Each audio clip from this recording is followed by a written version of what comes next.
보름달이 뜨면 인간의 이성을 잃고 온몸이 털로 뒤덮인 야수로 변해 사람을 사냥하는 존재.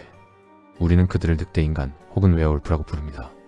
오늘날 우리에게 늑대인간은 소설이나 영화 속의 매력적인 혹은 공포스러운 캐릭터일 뿐입니다. 하지만 시계를 수백 년 전으로 돌려보면 이야기는 달라집니다. 16세기 유럽에서 늑대인간은 상상 속의 괴물이 아니었습니다. 그것은 내 이웃이었고 숲속을 배회하는 살인마였으며 실제로 재판정에 세워져 처형당한 실존하는 공포였습니다.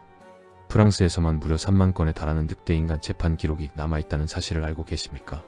그들은 정말로 짐승으로 변신했던 것일까요? 아니면 집단 광기가 만들어낸 희생양이었을까요? 혹은 우리가 미처 알지 못했던 끔찍한 질병이나 연쇄살인범의 초기 형태였을지도 모릅니다. 오늘 미스터리 레코드는 신화가 아닌 역사 기록 속에 남겨진 늑대인간의 실체를 추적합니다. 인간과 짐승, 그 경계가 무너졌던 야만의 시대로 안내합니다. 늑대인간의 기원은 인류의 역사만큼이나 오래되었습니다. 최초의 기록은 기원전 고대 그리스로 거슬러 올라갑니다. 역사의 아버지라 불리는 헤로도토스는 흑해의 연안에 사는 부족들이 1년에 며칠 동안 늑대로 변했다가 다시 사람으로 돌아온다는 기록을 남겼습니다. 또한 그리스 신화 속 아르카디아의 왕 리카오는 제우스에게 인육을 바친 죄로 늑대가 되는 저주를 받았습니다. 이때부터 늑대인간을 뜻하는 단어 라이칸스로피가 탄생했습니다. 하지만 고대의 늑대인간이 신화적 상징에 가까웠다면 중세 유럽으로 넘어오면서 이 존재는 구체적이고 현실적인 공포로 변모합니다. 특히 15세기부터 17세기 사이 유럽 전역은 마녀 사냥의 광풍에 휩싸여 있었습니다. 재미있는 사실은 여성들이 주로 마녀로 몰렸다면 남성들은 바로 늑대인간으로 몰려 처형당했다는 점입니다. 당시 교회와 사람들은 늑대인간을 악마와 계약하여 가죽 허리띠나 연고를 통해 짐승으로 변신하는 사악한 주술사라고 믿었습니다. 이 믿음은 단순한 괴담이 아니었습니다. 실제로 가축들이 찢겨 죽고 아이들이 실종되었으며 숲속에서 끔찍하게 훼손된 시체들이 발견되었습니다. 사람들은 범인을 찾아야 했고 그 결과 수많은 남성들이 늑대인간이라는 제목으로 화형대에 올랐습니다. 그 중에서도 역사상 가장 악명 높았던 그리고 오늘날 범죄 심리학자들도 주목하는 한 남자의 이야기를 꺼내보려 합니다. 1589년 독일의 베드부르크 평화롭던 마을이 공포에 잠겼습니다. 가축들이 잇따라 도살당한 채 발견되었고 곧이어 마을의 여인들과 아이들이 하나둘씩 사라졌습니다. 발견된 시신들의 상태는 차마 눈 뜨고 볼 수 없을 정도로 처참했습니다. 마치 거대한 맹수가 물어뜯은 듯했고 어떤 시신은 인육을 섭취한 흔적까지 남아 있었습니다. 사람들은 숲속에 악마의 늑대가 산다고 믿었습니다. 대대적인 사냥이 시작되었고 사냥개들이 냄새를 쫓아 숲을 뒤졌습니다.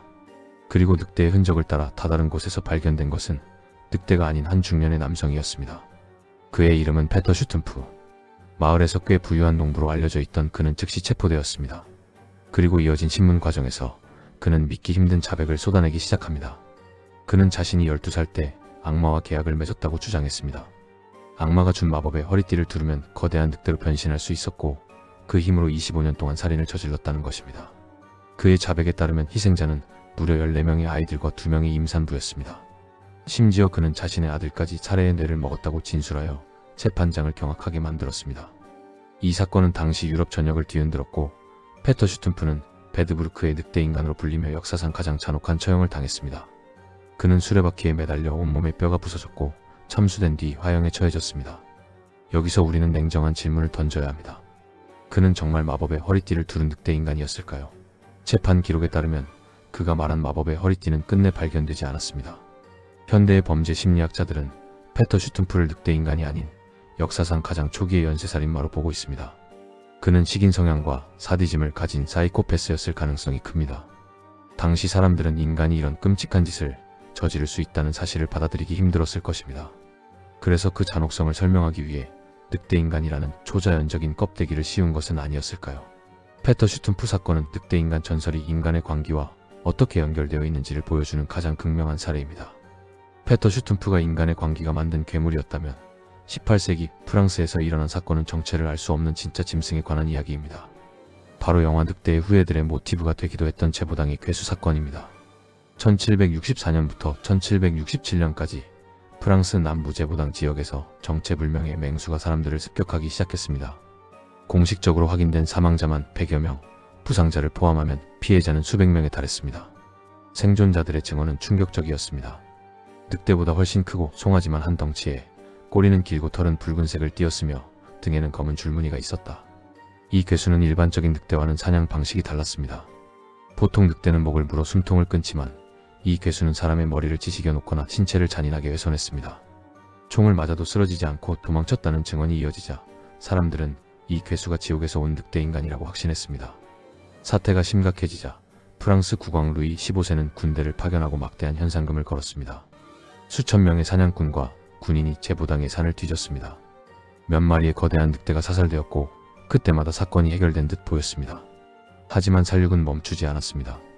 결국 1767년 장 샤스텔이 쏜 총탄에 괴수가 쓰러지면서 공포는 막을 내립니다.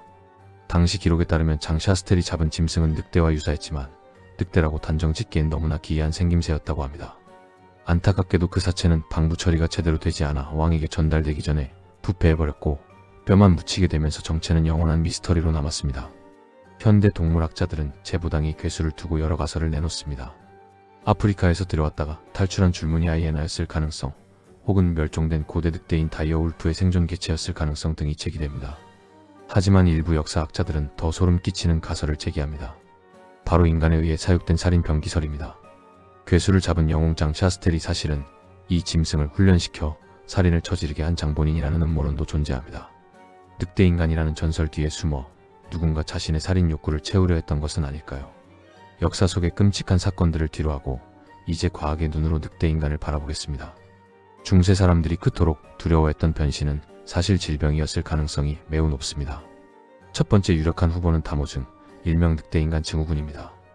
유전적 요인으로 인해 얼굴을 포함한 온몸에 비정상적으로 털이 많이 자라는 희귀 질병입니다. 1537년에 태어난 페트루스 곤살부스는 이 병을 앓았던 실제 인물입니다. 그는 털로 뒤덮인 외모 때문에 왕실의 구경거리가 되었지만 사실은 지적이고 예의 바른 귀족이었습니다. 흥미로운 점은 그가 바로 동화 미녀와 야수의 실제 모델이라는 것입니다. 당시 의학 지식이 부족했던 사람들에게 털로 뒤덮인 그의 모습은 반인반수, 늑대인간 그 자체로 보였을 것입니다. 두 번째는 광견병입니다. 광견병에 걸린 늑대나 개에게 물리면 바이러스가 신경계를 침투합니다. 물을 극도로 무서워하는 공수병 증상, 빛에 대한 과민 반응, 그리고 무엇보다 통제할 수 없는 공격성과 짐승 같은 울음소리. 이 모든 증상은 전설 속 늑대인간의 특징과 정확히 일치합니다. 보름달이 뜨면 늑대인간이 된다는 전설도 야행성 동물의 활동 시기와 광견병 환자의 빛 과민증이 결합되어 만들어진 이야기일 수 있습니다. 세 번째는 맥각 중독입니다. 중세 유럽의 주식이었던 호밀빵. 이 호밀의 곰팡이의 일종인 맥각균이 피면 강력한 환각 성분이 만들어집니다. 이는 오늘날의 마약인 LSD와 유사한 작용을 합니다.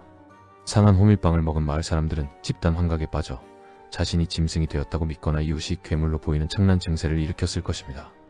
자신이 늑대로 변했다고 믿으며 숲을 뛰어다닌 사람들, 그들은 악마와 계약한 것이 아니라 곰팡이에 중독된 환자들이었을지도 모릅니다.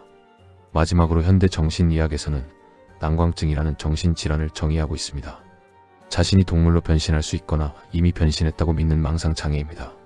이 환자들은 실제로 내 발로 기어다니고 날고기를 먹으려 하며 짐승처럼 으르렁거립니다. 과거의 수많은 늑대인간 재판 기록 속 피고인들은 사실 치료가 필요한 정신질환자들이 아니었을까요? 고대 그리스의 신화에서 시작되어 중세의 마녀 재판을 거쳐 현대의 의학적 분석에 이르기까지 늑대인간은 시대에 따라 다른 얼굴로 우리 곁에 존재해 왔습니다. 어쩌면 늑대인간 전설이 그토록 오랫동안 사라지지 않는 이유는 그것이 단순히 털 덮인 괴물에 대한 이야기가 아니기 때문일지 모릅니다. 이성은 사라지고 본능과 욕망만이 남은 상태. 사회적 규범을 벗어던지고 잔혹한 폭력성을 드러내는 존재. 우리는 그 모습을 짐승이라고 부르지만 역사가 보여준 진실은 달랐습니다. 아이들을 무참히 살해한 페터 슈튼프, 집단 관계에 빠져 이웃을 처형한 마을 사람들. 진짜 괴물은 보름달이 뜰 때 변신하는 것이 아니라 인간의 마음 깊은 곳에 항상 도사리고 있었던 것은 아닐까요? 늑대인간, 그것은 인간이 자신의 내면에 숨겨진 야수성을 투영해 만든 가장 슬픈 자화상일지도 모릅니다. 오늘 밤 거울 속에 비친 당신의 모습은 온전한 인간입니까?